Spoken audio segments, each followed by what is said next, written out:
Welcome to Vijayamala சக்கரவர்த்தி channel. So இன்றைக்கி nearby ஒரு லேக் இருக்குது. என் பொண்ணு போயிட்டு வந்தா. ஸோ அவள் சொன்னா நீ போயிட்டு வாமா, ரொம்ப நல்லா இருக்குது அப்படின்ட்டு. ஸோ அந்த லேக்கை நோக்கி தான் இன்றைக்கி உண்டான பயணம் இருக்குது. உங்களுக்கு போக போக அது எங்கே என்னன்றதை நான் உங்களுக்கு காமிக்கிறேன். சும்மா நம்ம வீக்கெண்ட் ஒரு ரவுண்டு வெளியில் போயிட்டு வரலாம் அப்படின்ட்டு. ரொட்டீன்லேருந்து ஒரு டிஃப்ரெண்ட் வீடியோ. உங்களுக்கு பிடிச்சிருந்ததுன்னா எல்லாருமே லைக் பண்ணிவிட்டு பாருங்கள். அப்பாவுக்கு லஞ்ச் ரெடி பண்ணி வச்சாச்சு. நாங்கள் மார்னிங் ஆன் தி வே உடுப்பியில் பிரேக்ஃபாஸ்ட் சாப்பிட்லான்ட்டு ஒரு தோசையும் ஒரு வடையும் ஆர்டர் பண்ணேன். தோசை ரொம்ப ரோஸ்ட் பண்ணிட்டான், என்னால் சாப்பிடவே முடியல. அப்புறமா அவர் மட்டும் டீ வாங்கிட்டார். என்னால் இப்போ இந்த காஃபி டீ எல்லாம் வெளியில் சாப்பிட முடிய மாட்டேங்கிறது. தொட்பலாப்பூரை கிராஸ் பண்ணின்னு இருக்கோம். இந்த பிரிட்ஜ் தாண்டினாக்கா தொட்பலாப்பூர் வரும். பியூட்டிஃபுல்லாக இருக்குது ரைடு. லொக்கேஷனும் அவ்வளோ அழகாக இருக்குது. நல்ல சீனிக்காக இருக்குது இடம் பார்க்குறதுக்கு.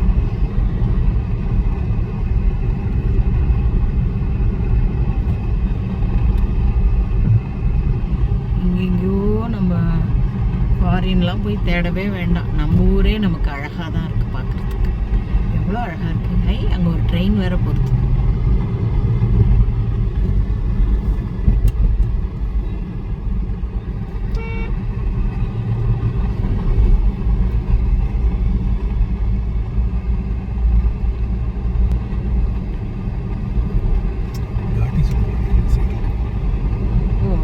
காட்டி சுப்பிரமணியா ரோடு தானே இது. ஆஹா, செம்மையாக இருக்கு இல்லை? செம்ம மலைக்கு நடுவில் போகிறது.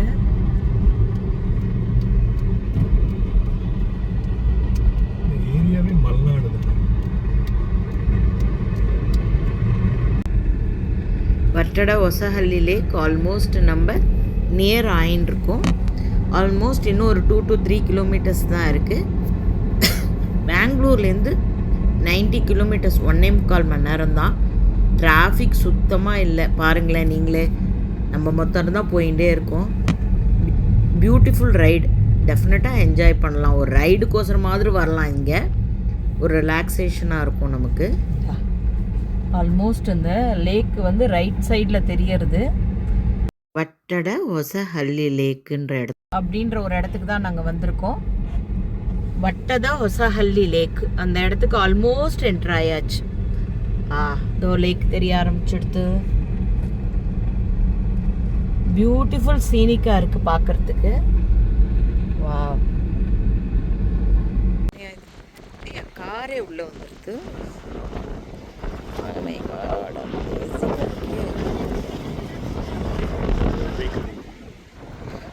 உள்ளே வருதா வெஹிக்கிள்?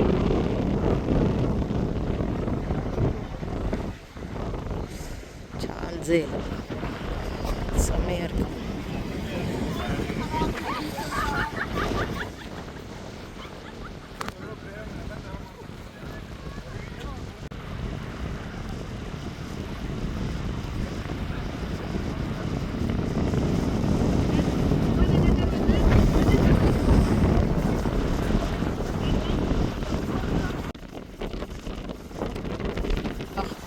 காற்று ஆடி மாதத்தில் அடிச்சு நவுத்து காற்று நிற்கவே முடியல.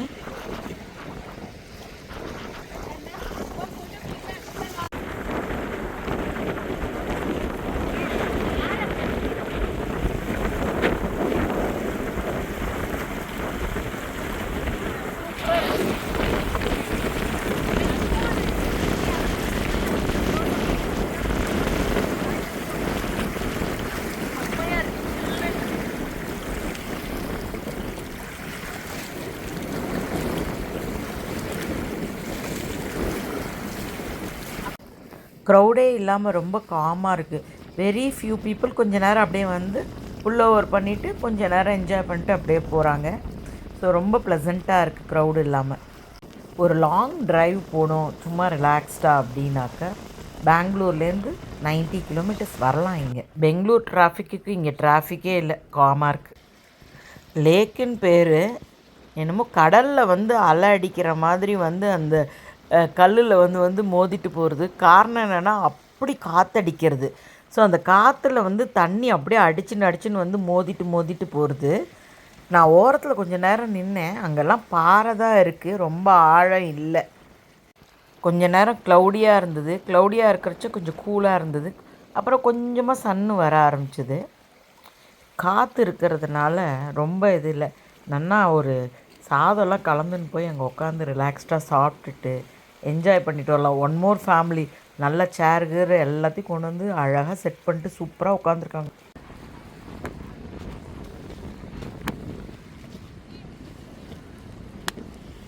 என் பின்னாடியே வந்து யாரோ நிறையா பண்ணிட்டு போயிட்டாப்புல இருக்குது. ஒன்றும் சத்தமே வர மாட்டேங்கிறது.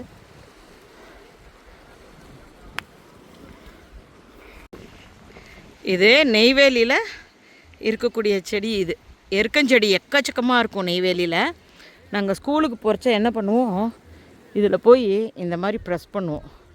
எல்லாம் வேண்டிப்போம், எல்லா சப்ஜெக்ட்லேயும் பாஸ் ஆகணும் சாமி அப்படின்ட்டு. படிக்கிறத நம்பாமல் இந்த செடியை நம்பி எல்லாத்தையும் ப்ரெஸ் பண்ணிட்டேன். ஓ சவுண்டு வந்தது, நான் பாஸ் ஆகிடுவேன் அப்படின்ட்டுன்னு. தேக்கு மரம் இது. இப்போ கொஞ்சம் வெயில் வந்ததுனால இன்னும் பார்க்குறதுக்கு பிரைட்டாக இருக்குது.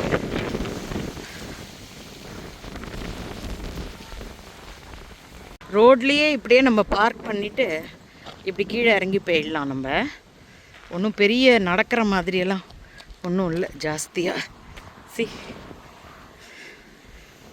அவ்வளோதான், ஒரு 1/2 hour போல் அங்கே நின்னோம். ரொம்ப காற்றடிக்க ஆரம்பிச்சிடுத்து, முடியல. ஸோ அதனால் வி ஆர் கோயிங் பேக். எவ்வளோ பியூட்டிஃபுல் சீனரியாக இருக்குது பாருங்களேன், எவ்வளோ அடர்ந்த காடாக தெரியறது. 2 பக்கமும் மலைகள் இருக்குது, நிறைய விவசாயங்கள் 2 பக்கமும் பண்ணுறாங்க. ஸோ அதனால் ரொம்ப விளைநிலங்களாக இருக்குது சுற்றி. வட்டட ஹொசஹள்ளி லேக் வந்து சாயங்காலம் சன்செட் பார்க்குறதுக்கு ரொம்ப பியூட்டிஃபுல்லாக இருக்கும். சில பேர் கேம்பிங் கூட பண்ணுறாங்க. நாங்கள் போன டைமில் க்ரௌடே இல்லாததுனால எனக்கு கொஞ்சம் சர்ப்ரைசிங்காக இருந்தது. லேக் போகிற வழியிலே ரைட் ஹேண்ட் சைடில் இதெல்லாம் வந்தது. சரி ரிட்டர்ன் வரும்போது நம்ம ஒரு ரவுண்ட் பார்த்துட்டு போகலாம் அப்படின்ட்டு வண்டியை நிறுத்தினேன். பட் எல்லாம் காரை கொண்டு வந்து நிறுத்தினாலே பயங்கர ரேட் சொல்கிறாங்க. எதையும் வாங்கிறதுக்கு இஷ்டமாகவே இல்லை. மல்லேஸ்வரம் பெங்களூர்லேயே அட்டகாசமாக எல்லாமே கிடைக்கிறது.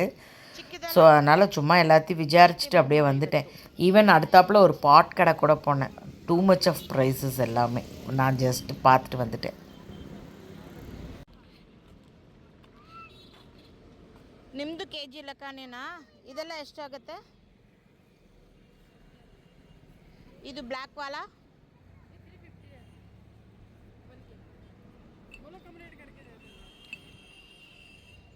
பெங்களூருக்கிந்த ரேட்டு ஜாஸ்தி இது.